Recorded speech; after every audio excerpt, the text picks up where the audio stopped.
Taking this hold off to see what this life's all about. Threw my virtues to the ground, drinking from the devil's cup. Take that pill, drink it down, flashing lights all around. Higher self, drunk like I finally don't give a fuck. 'Cause I'm breaking all the rules tonight. Not going down without a fight. As long as I'm still breathing, doesn't matter how hard you might try. We can't take this freedom.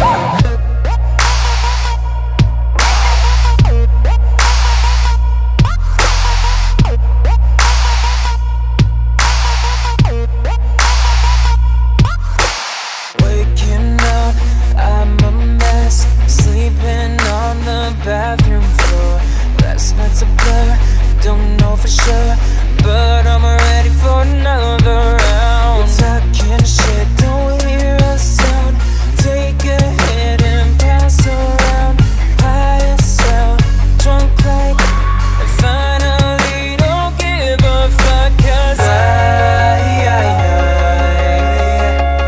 I'm breaking all the rules tonight. Not going.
Hear me? All right, I'm gonna start again. All right, you know what? Okay, so what I was doing here, let's go back to the beginning. You know, this is what happens when I try and change things. Okay, so what I was doing, can you hear me now? Let me see, is everybody else hearing me now? Okay. All right, can you hear me? Anybody? No, nobody hear me. Okay. All right, cool. All right, so much for me trying to be clever and change some settings here. So what I was saying was, this is the Overpass Live. My name is Eric and I make apps. And it's been a busy week. I'm going to try to do things in a bit of a more structured way this week, based on some feedback that we had last week. I'm just going to go through and we'll answer as many questions as we can. And I just want to say hello to everyone. Hello, Azimuth. Let's just go down to, hey, Azimuth, how's it going? How's Shoaib, No Name Land, Irfan, Hussein Gokas, Orion Core, how are you? And also, Orion, so you're saying there's another week with no organic downloads under your belt. So we need to have a look at that. We need to let's have a look at the app today on this live stream so you can get everybody's feedback, because it doesn't seem right that you're not getting anything. Is it Code Chops? How do I secure data API? We'll come back and answer these questions. And we got the voice now. So the voice is back. Hey, Phil, how's it going? JC, surf topics from Hawaii, Kauai. Nice. Mark, how are you? JC, Irfan, can we review your app? Sure. Okay, so the first thing I want to do today is I'm trying to change things around a little bit here, trying to try some new stuff. And of course, I turned the audio off. Right? So, but let's go through a few things here. Now, there was a really good comment that came in last Saturday after the live stream from Byron Lovelace, and it got me to think a lot about the live stream and how we're going to go forward. So let me just show my screen right here. So Byron said the format is not good at all. I mean, it wasn't all negative, so it was like really good constructive criticism. I'd like to know what you guys think here, because I just was like really grateful for the comment. So this format is no good at all. It felt like it was hijacked by one viewer, and as a result there were interesting questions that were asked and didn't get answered or were half answered. The format is not scalable. Your channel is growing substantially. Are you going to spend 4+ hours answering questions when there are 100+ people in the chat? Now this was a really good comment, because my goal on every live stream is to answer every question before we finish. And this is why it goes on for 2 hours. And a lot of times we're answering the same question again and again and again. So it's something that I'm going to try to crack down on a little bit more. So we have this, like the same question, like the question that comes up every week is, hey, what do you think about Flutter? Or what's your biggest app? And those are ones that we've answered a lot in the past. But I know there's newcomers and everything like that. And so I'm kind of, we'll play it by ear. And he also says, you should consider doing another live stream in the week in lieu of the daily video. Or if you don't want to do that, get a moderator, as you can't keep up with the chat comments and the feedbacks when you're talking. That's true. So I don't have a moderator today. That way, no one person gets a diamond in the chat, and you get to solely focus on the discussion. It was a shame that people ask questions, the follow-ups get lost. Also consider doing a joint live stream with other regulars like Rodrigo to help you out. He seems to have a wealth of knowledge in the business. He does. Also, please sit down. It's annoying watching you do this standing up. Why torture yourself? And change the background. It's very dull looking at the screen. At least put up the Overpass sign on the wall. Also, be more assertive. Also, be more assertive with repetitive questions. The what do you think about Flutter questions gets answered every week, and you've already provided excellent video on this. Don't waste your time on dumb questions. I know you are getting people watching, but seriously, these can find out just by watching just a few videos. Now, there's a lot in that I really agreed with. So when I read that, I thought, yeah, you know what, maybe we are, it's just kind of all over the place. And I'll look at getting a moderator in and maybe having somebody else to chat with on these live streams. But I do enjoy doing the live streams every week. I enjoy looking at everyone's apps, answering questions, and hearing what you guys have to say about certain things. So if there's anything else you guys would like to see change in the format, just let me know, because we can play around with different stuff. I mean, this is kind of fun. Right, so let's just go back through. And also, so I've been playing around with the settings on the streaming software, which is why it was out of audio to begin with. So I've got the chat up here, and we say, hello to everybody out there. Rick Calvert, keep it real. Keep it real. Let's see. Irfan, put your app name in here. Let's have a look at it. Orion Core, put your app name in here too. If we've already looked at it, let's look at it again, because it's it's important. So so Orion, let's see. Cool. So now the first thing I want to start with. So let's start answering a few questions here today.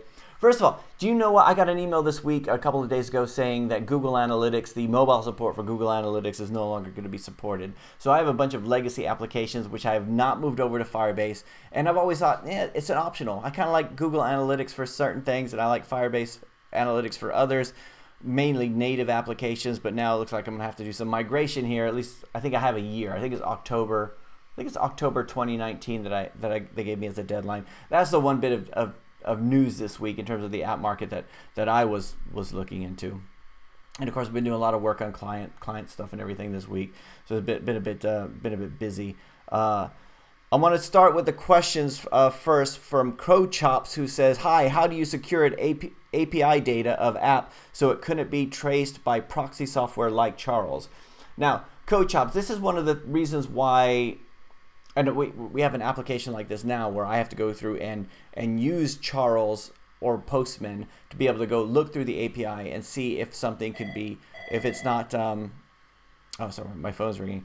to make sure that it's not it can't be cracked or encrypted or anything like that.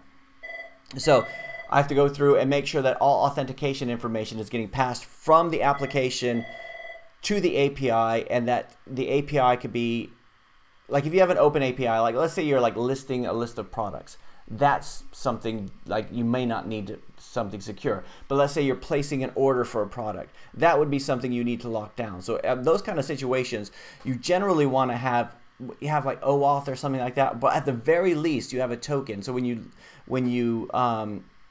let's say you log in, you have the login, the password, that kind of stuff, and then the application does like another request. Say you're gonna purchase an item or like or comment or whatever it is you're gonna do, and you need to secure that down. At that point, you want to pass that token back and validate it at the API level, right? So if it's just reading information, a lot of times that's not that big a deal, right? Or if it's doing a search or something like that, but it's something that's definitely something to do, and it's difficult. Now, if you really want to lock it down, you can't. I mean, you can use SSL, which makes it very difficult for Charles to see. And when it's compiled, you also get all that kind of stuff. It's easier to do it when you're in debug mode. So if anybody else has anything they want to answer on that, let me know, because that's something that's always a risk. And you could, I mean, knowing those HTTP sniffer tools is probably one of the most important things you could do as a developer. We had an application. It was a client application last year where they gave it.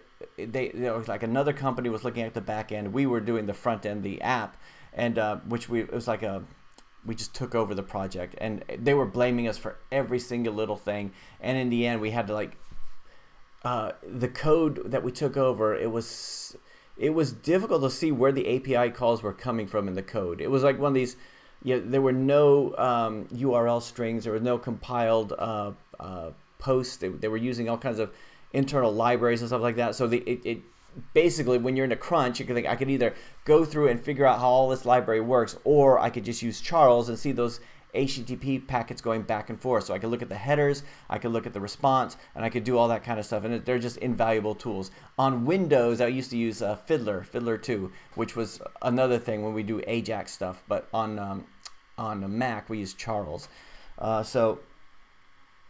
Why is he talking so loud? Am I talking loud now? All right. So let's see. So yeah. So I mean, let me know what you guys think about that. Irfan, can you review my app? Irfan, let us know what your app is. Actually, let's show it. You have put the URL in here. Let's have a look.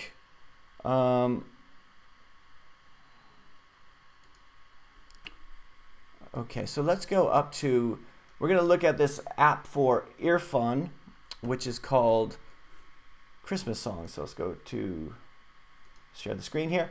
So Irfan asked if we'll have a look at his app. So we got Christmas songs. You have a lot of room here in the title that you could be using. Is probably the first thing that I would look at. Christmas and songs, although they're probably really good keywords, I would imagine that they're, let's see, play.google.com.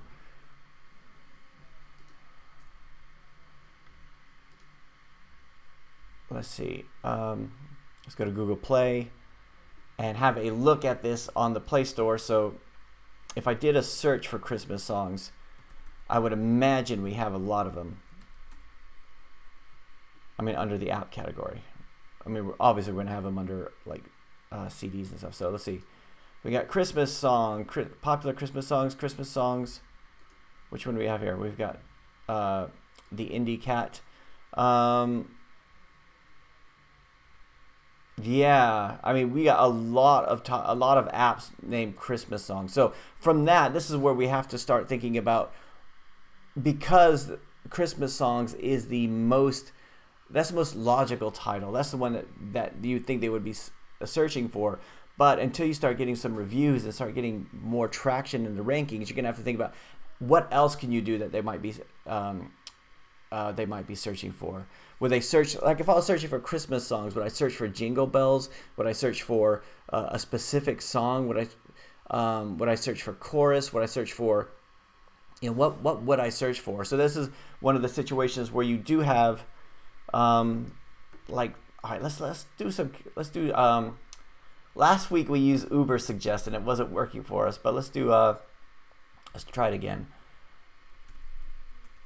Which is the Neil Patel site, and it used to work really well, but now every time I use it. Oh, by the way, the other thing that happened this week was I started using the tool, and I'm going to show it to you guys how that works, and we'll do like a tutorial on it. But right now I changed one of my apps, and I want to see if it makes any difference first, so I could have some sort of hopefully success story there. So let's say so this is looking in the UK, Christmas songs.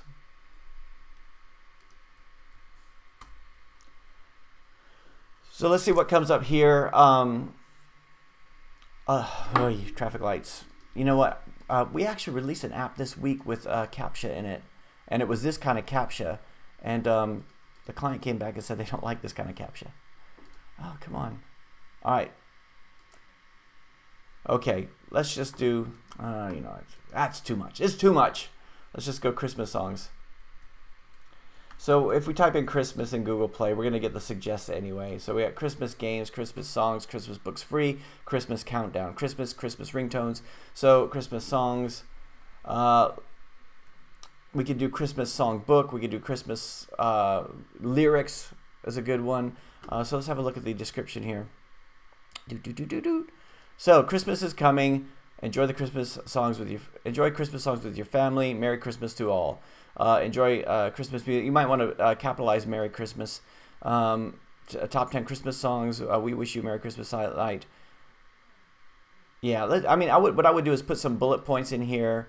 Since you can use emojis in the Google Play description, now you might want to try that. I mean, it's a very colorful. However, yeah, I mean, I would think, yeah, I mean, there's a lot you could do with this earphone, but let's know what the rest of you guys think. Now, we have a question here from Phil Bickley, who said, "Hey Phil, how's it going?" He says, "Do you think with Facebook kind of imploding at the minute, is React as a framework safe?" Now, my biggest problem with React is the Facebook part of it, and it's not so much because I think the developers, I think it has a good community, although I still get the same kind of dependency hell that I get with Ionic with React Native. But the way that Facebook abandoned parse after they made this huge pitch for it, right? And I moved a lot of my stuff into parse, and I know this was ages ago, and I'm still grieving about it, like I'm talking about an old girlfriend who messed me around when I was a teenager. But I still have bad feelings with Facebook about the parse thing. But we are doing React Native. We do have some React Native applications, and I worry about that. I worry about Facebook. I do worry about Facebook imploding, and it's almost like it grows and grows and grows and grows, and everybody's using it, and you can't be a marketer without being able to do Facebook ads. But it's just, I guess it's just the way that it is. So I do worry about that. Let's see what else we have. Surf Topics says, "Wow, Lovelace for president? He has all the answers." Who's Lovelace? Have I missed that? Let's see.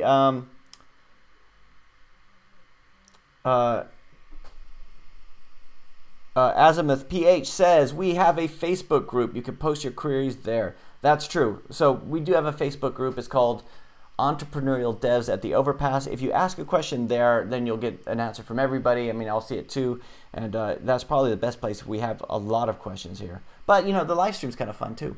So let's see, and the link, Welcome Held's asking what the link is. Just do a search on Entrepreneurial Devs at the Overpass. It's probably the best thing. Let's see. Shoaib Ali says, "What's your eCPM on AdMob? Are you using any AdMob mediation for ads?" Now that's something I cannot talk about. I can't talk about. You're not allowed to tell your eCPMs. So because everyone's gonna have something different. Like let's say if I said my eCPM was $20. It isn't. It's like way less. But let's say I did, and yours is like $1. You might go to Google and say, "How come he has it different?" And I think that's probably one of the reasons why they don't give that. I imagine that if your app gets lots of downloads and it has a better click rate, they'll send better ads through to you and all that kind of stuff. But so that's I did a video last year where I says, you know what, I'm just gonna show my ad mob. I show how much revenue I make. I'm gonna do that same thing with ad mob, and I thought I'm just gonna show all my settings and do all that. And I did a video, a screen share of that, and then like 2 hours later, somebody said, I thought you weren't allowed to do that.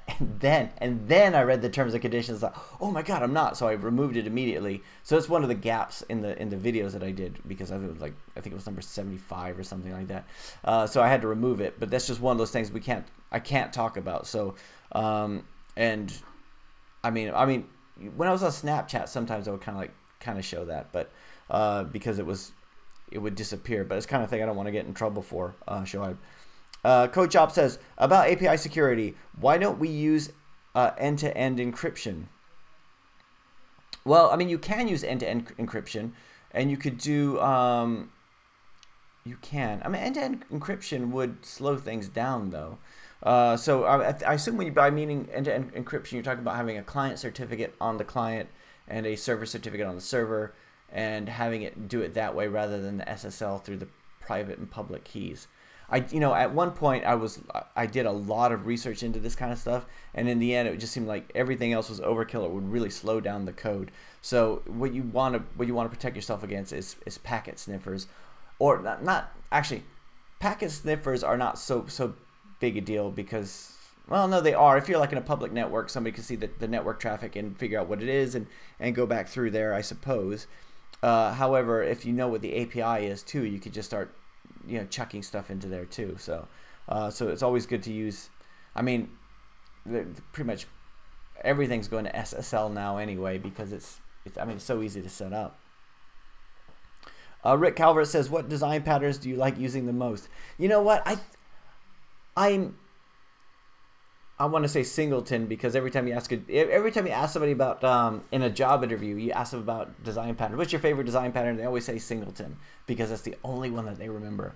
But I think that the one I like the most is a decorator pattern. But I haven't used it in a long time. Like it's just something that I haven't I haven't used it myself in a long time. So Rodrigo just arrived. What the hell, analytics to do on mobile apps is being deprecated? Oh my God, no. Yeah, I got an email from Google Play saying, let me see if I can find that email. It's just saying that I have several apps that are using the old Google Analytics API, and I think what they were saying was that I got to move it over to Firebase Analytics. But I'm just gonna bring up the email, because I don't think there's anything there that I can't show you. Just a moment. Just wait for that to.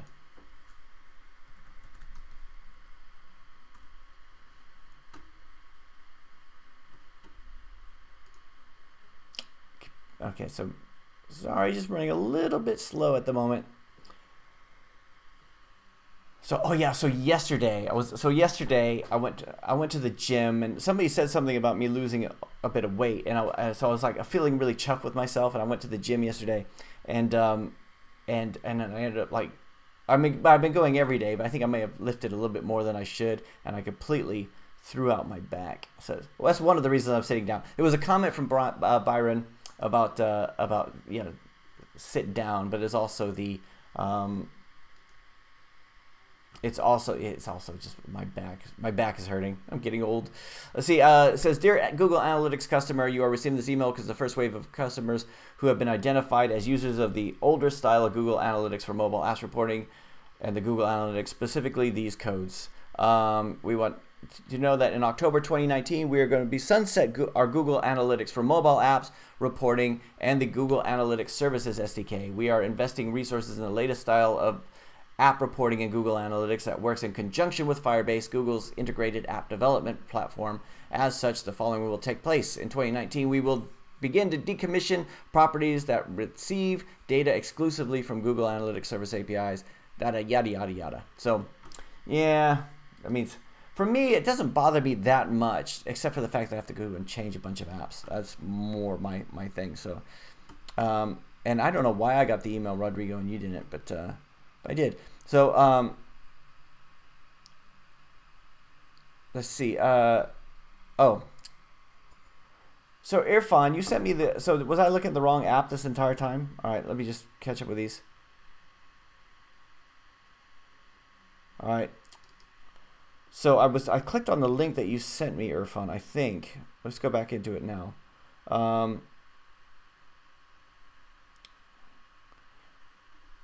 Cool. Let's have a look here. Let's see. Is this going to work if I show this part here? Nope. All right. Nope. I am going to get this whole live stream thing set up a little bit better here. Rodrigo says, Eric is a robot. I failed the CAPTCHA. I did fail the CAPTCHA. I always fail the CAPTCHA. You know what?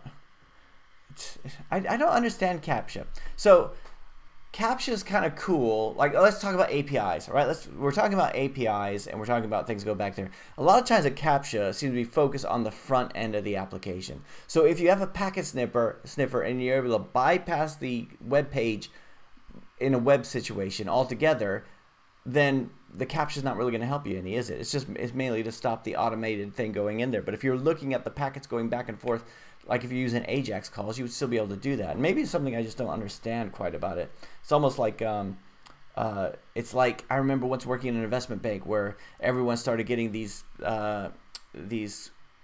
keypads for website security for the banking systems, and I remember thinking, if you knew the API, you could just bypass it altogether. It was all client-side validation, and it was like it made the users feel a lot better.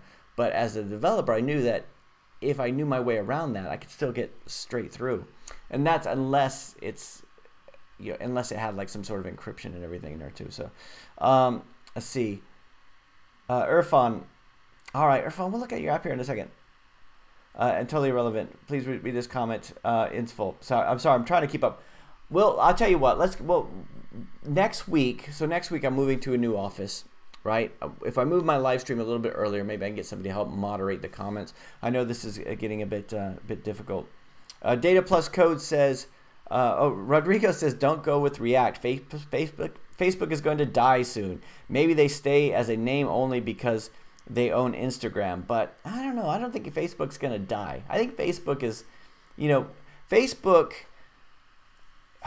I want to say they're too big to fail, but everybody, they are saturated. Everybody knows what Facebook is. Facebook, we just take it for granted.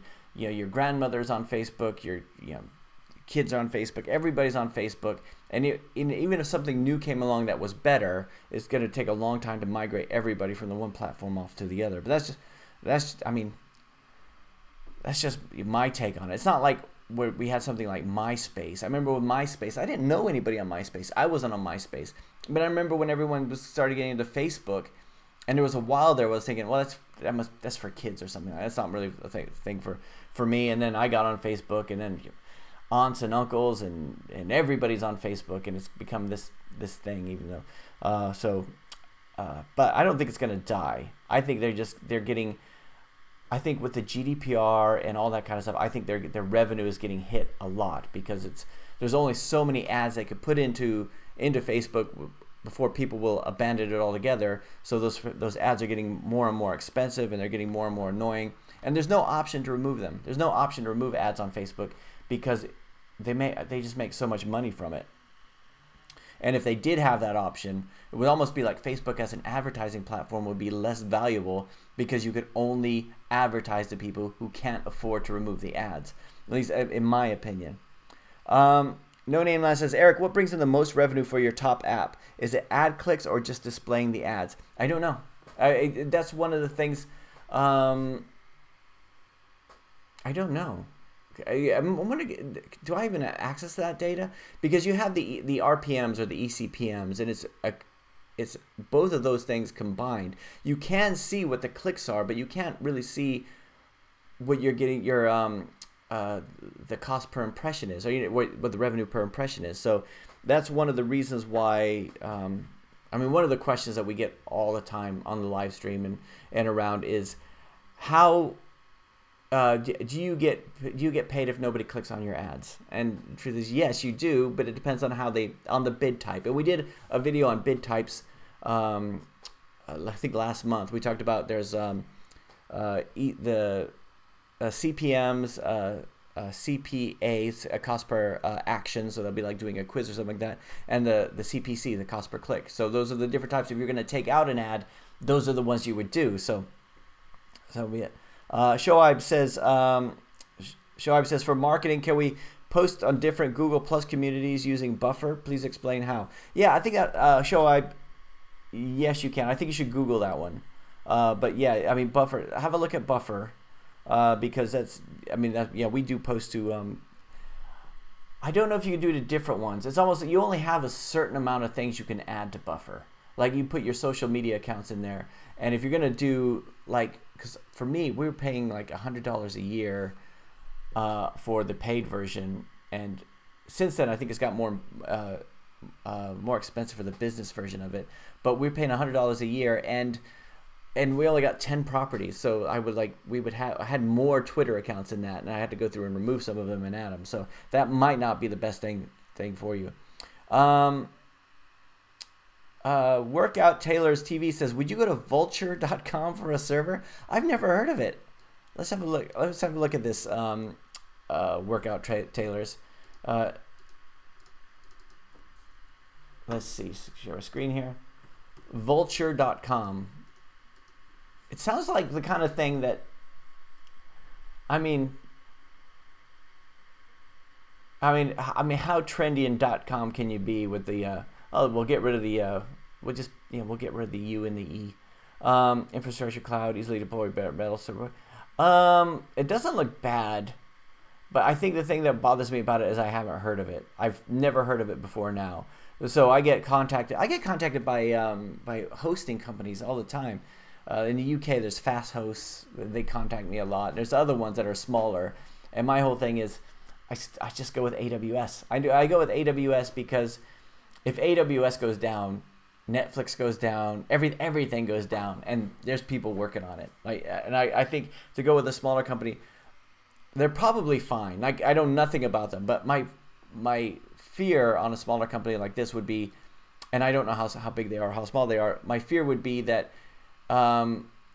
if they did have any server problems, or if they did have something, you wouldn't hear about it because they don't have the user base, and it's the chicken and the egg thing. So, but yeah, no, I've never used it, but they look okay. They look okay to me. I don't know what you guys think here. Let's see.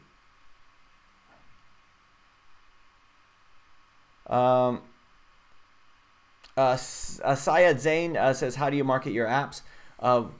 Marketing your apps is just getting in front of as many people as you can. So we use ads. Well, you know what? I'm really, okay, so here's the thing. Because I'm trying not to repeat questions I've already answered before. I'm trying to think, have I answered this before? Have I did this? So I'm just gonna answer it, and we'll figure out a system going forward. We do a lot of things to market our apps. It's just to get it in front of as many people as possible, right? We've done advertisements, we do social media campaigns, we do videos, we do Instagram. There's so many different things you could do, right? Let's say if you get, so one of the things we use that I see a lot of other people use is we use our reviews. The good reviews we get, we turn those into Instagram posts or to Twitter posts. And we do that kind of stuff just so we can repurpose that content and go out there and do more stuff. So we load it into Canva, do like a quote image, stuff like that, saying, you know, John Smith said on Google Play it's the best app ever or whatever, and something like that. It may never be seen, right? And putting it into another medium that somebody might stumble across it is one thing. Also, you can be very overt about it and reach out to people. So if you went to search.twitter.com and search for people who are looking for what you are offering, then if somebody says, I need an app, I need a currency calculator app, can you recommend any good ones? And you have a currency calculator, then, you know, I don't think that's being creepy to say, hey, I have one, I think you'll really like it, right? As opposed to going to everybody, regardless of whether or not they say it, and say, hey, I have a currency calculator app. So, and also just to save money, you have to think about how are you going to reach the people that you want to reach to, where they're going to be, and so forth. And the strange thing about advertising is it's not just plastering things up all over the place. You have to think about where people are going to be. It used to be every year I would get contacted by Outsource Magazine. Outsource Magazine would say, do you want to take out a full page ad in Outsource Magazine? We have a distribution of whatever, 100,000 subscribers. I don't remember what the number was, but he seemed to think it was impressive, so I just assumed it was an impressive number. And I was even considering it. I was like $300 for a full page ad in Outsource Magazine, and I realized, who's going to read Outsource Magazine? People looking to outsource something, or people who are in the outsource business? And I thought, actually, it's probably the latter. They're not the ones that are. They're not the people I'm trying to reach, right? And it's the same with the applications. I have to think, who are the people I want to reach for this? For language learners, I don't want to just blanket out. So like a game to learn Mandarin, Chinese Mandarin. It's not going to be. I could just say, hey, everybody could learn Mandarin, but the reality is most people are not even interested, and they're not even going to bat an eye because it doesn't have that broad market appeal. But if I go to people who have kids who are, or they came over, so let's say they have children, they're Chinese descent, they have children that were born in the States, so Chinese people living in the U.S. that might be more interested in it rather than somebody somewhere else. And just thinking about those kind of things is really important. Let's see. Rodrigo said, no, they also check CAPTCHA on the server side. Well, that's good. Actually, that is good. Let's see. Christopher says, how do you find your UI UX designers and app icon creators? Also, what price in US dollars? So, in the past, I've gone on Upwork, and I find it really difficult on Upwork because like I would have a designer that I really liked, and then when I go back to them later for updates or something, they might be too busy with other projects, but more often I would find a designer that I thought was okay. They looked like they were okay, their portfolio looked okay, and they're either too busy or they're giving me all the stuff that I don't need. And I think if you can find somebody that you work really well with, I mean that's a really good thing. I almost think that when we talk about outsourcing, I think it's easier to outsource coders than it is designers, because designers is such an iterative thing. It's like if you just sit down with your designer with a piece of paper and just sketch out ideas and then back and forth like that, then it's much easier than saying, I want something that looks kind of professional, and maybe use our company colors, and not too cute, but then not but a little bit cute, and the designer has to go away and make sense of this touchy-feely subjective language that you're using. So if you can find somebody you work with, then good.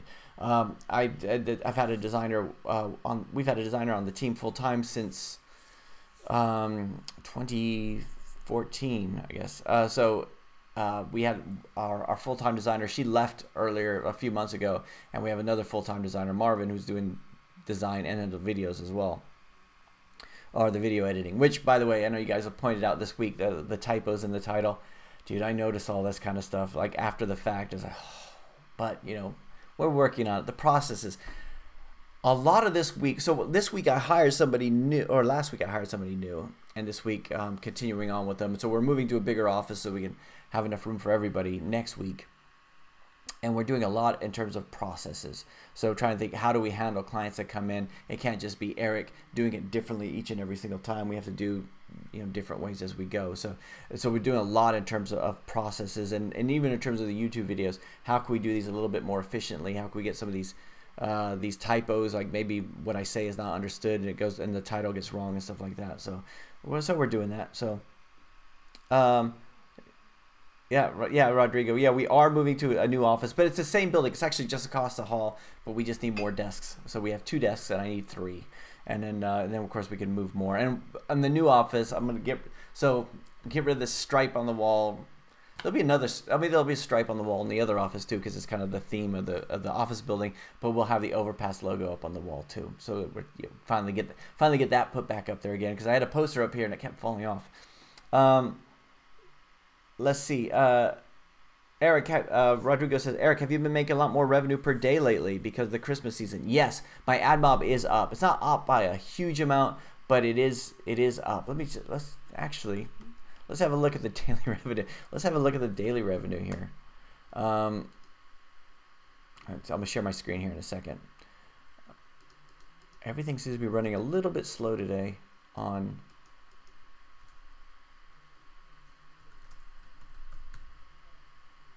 We haven't looked at this in a while. The daily revenue report. Sorry, I'm sorry. What I'm doing is I'm bringing up my revenue each day by the different sectors so that I can show you guys. Because to be honest with you, I haven't looked at it in the last couple of weeks. I've been so busy with client stuff. But it should be updated. Oh, it's so slow, this internet today.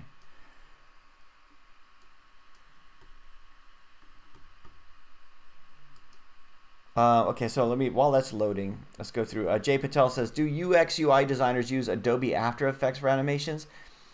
Yeah, our designer, she was using, or our previous one, she preferred using Flash. So that was kind of what she did. So she would do that. Now we're using Adobe XD most of the time. So just in terms of, because a lot of it's business applications. All right, so here's my revenue for the past few days. Actually, it's not that great. So we're at I think we switched off. Yeah, we switched off Facebook altogether, and App 11 is just a few older applications that we still have the libraries in, and we haven't turned off in mediation. So we kind of just doubled down on AdMob. This is what we've had the last week. So is this November? Yeah. So actually, not that great. So we had $100 day.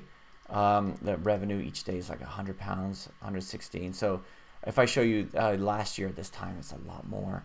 So it is kind of, it's dwindling a little bit. It just means I need to get in there, and I need to release some new updates so we have the most recent AdMob libraries, and also it's important for your users to see that the app is being updated from time to time. If they're not using it, if they see an update come through, they might remind them that they have it, that kind of stuff, and get some new stuff in there. So let's see. So another question here is Adobe XD versus Sketch versus InVision. What do you prefer? I like Adobe XD. Mainly it's because my designers like Adobe XD. Personally, all the Adobe tools look like, because I haven't spent enough time learning. I'm okay with Photoshop, and that's about it. And I say Photoshop, I mean like cropping, resizing, removing alpha layers for iOS, that kind of stuff. And I tried to learn the drawing and everything, but I'm not very much of an artist, but I do have the full creative suite myself. But because the designers they switch from, say, Illustrator to XD to Flash to whatever, it could go through a lot of different stuff there. So, Abdo Hamdi says, based on your experience, how much can I get from an app that has 1,000 active users? This is a question we get a lot too. That's not enough information, right? That is one variable of many. So if you're going to say you have 1,000 active users, the questions that you would need to answer is, how are you earning revenue? What is your RPM? If you're doing it through ads, what is your RPM? And that would depend on what country it is, the quality of the ads. How often are they seeing those ads? Are you using in-app purchases? What's your conversion rate on in-app purchases? There are so many different things. That's like that's like saying, if my car gets 30 miles to a gallon, how far can I go? Right? It's not enough information. You need more information than that in order to answer that question. So Rahul Patil says, what marketing strategy was most effective and efficient, like paid advertising, social marketing, etc.? Paid advertising is good in short bursts for me, but because we're not making enough per user in order to make it work, we just do like a ranking strategy. We need to get up there in the ranks.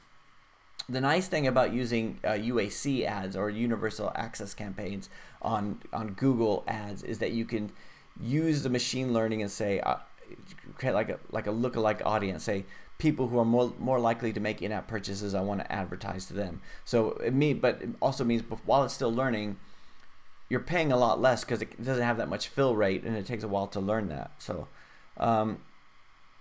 Jay Matthews says, have you ever heard of Article 13, and are you concerned about YouTube blocking you from uploading your videos? I don't know what Article 13 is. Is that something I'm in violation of?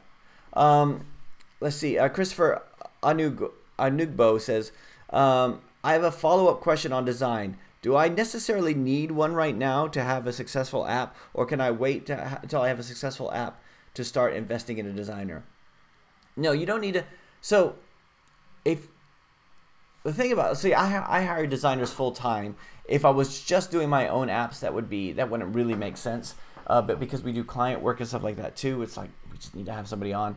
And it's kind of fun having a designer on staff, because if you have an idea, you can realize it right away rather than have to go out and get somebody else to do it.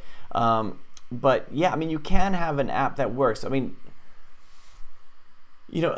let's say if you can go to 99 Designs and spend $100, or you can hire somebody and spend a lot more. You could go to Upwork and hire somebody for a few hours and just say, I need an icon, I need a logo, or whatever.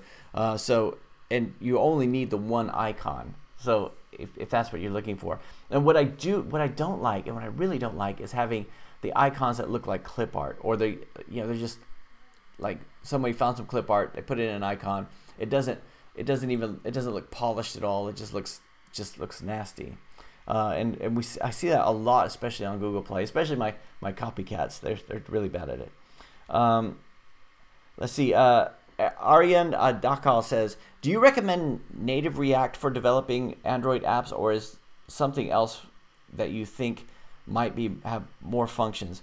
When you say native React, are we talking about React Native, or are we talking about native? If you want to make sure that you always have all the functions you need, you could do it in native. If you're only going Android, and you never plan on doing another platform, you might want to just go ahead and do Android native, because that way when they come out with a new version later, you're always going to have what you need. So we do a lot of our games in Corona SDK, which is fine. It's a good platform, but when there were to be like a new release of, especially the iOS side, there'd be a new release, and it would take a few weeks of them scrambling around making sure everything works again in order to get submitted. So you have the forums filled up with people saying, hey, does this support this? Does this support this? I got rejected from Apple because I didn't have this involved. And they're like, this is a brand new thing. We're still trying to do that. And they're just, they're running around trying to get that working, because they're building something on top of native. So if you want to be sure that your thing always works, go native, right? But for the most part, like, I've never really had a problem where I've had an existing application stop working. Mainly it's been because something where the libraries and the compilation process has stopped working. So let's see.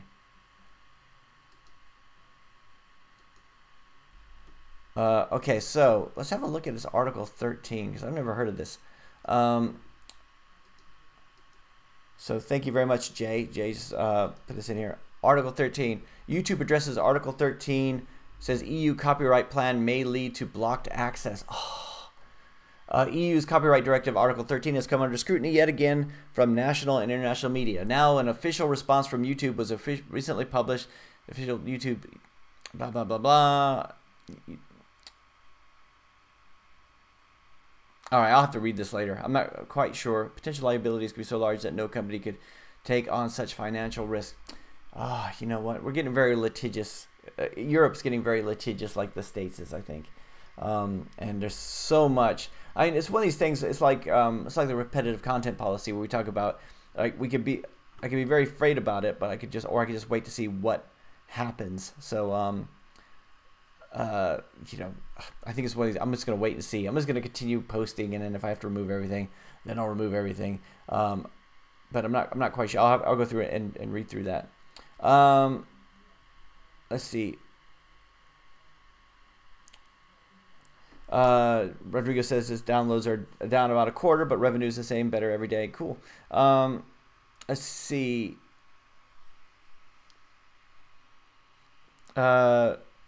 Arian says using JavaScript. So if you're going to use JavaScript, Arian, if you're looking for the nice thing about React Native is it uses JavaScript. It also uses the JSX stuff where you have markup within the JavaScript. That's something I never quite liked. I don't like that about React or React Native, just from a cosmetic point of view. So that's just me. So let's see. Jay Patel says iOS documentation says that an app can ask a user 3 times per year via SKS token review controller to place a rating. What is the best time to ask? I don't know. I really don't know. So sorry about that, Jay. So I'm going to try to keep the live streams shorter going forward. Let me know what you guys think. Did this one suck this week? Or is it like, you know, I know usually it's so much fun. Maybe it's because I'm sitting down. Maybe I'm just slowing down, whatever. But I really appreciate you guys showing up on the live stream this week. I hope we went through and answered all the questions to everyone's liking.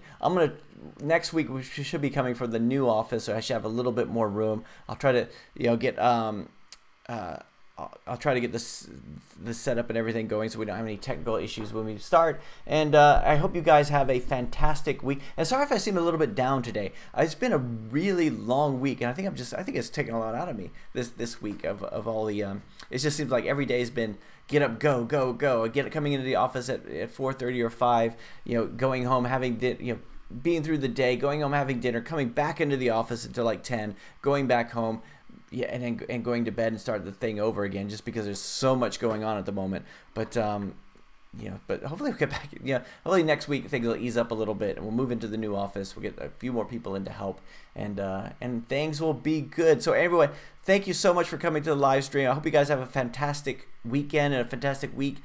I'll talk to you guys tomorrow on the daily video, and then I'll talk to you guys next week here on the live stream. All right, talk to you later. Bye.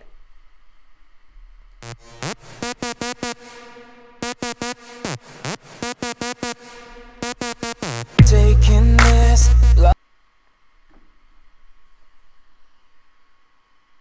through my virtues to the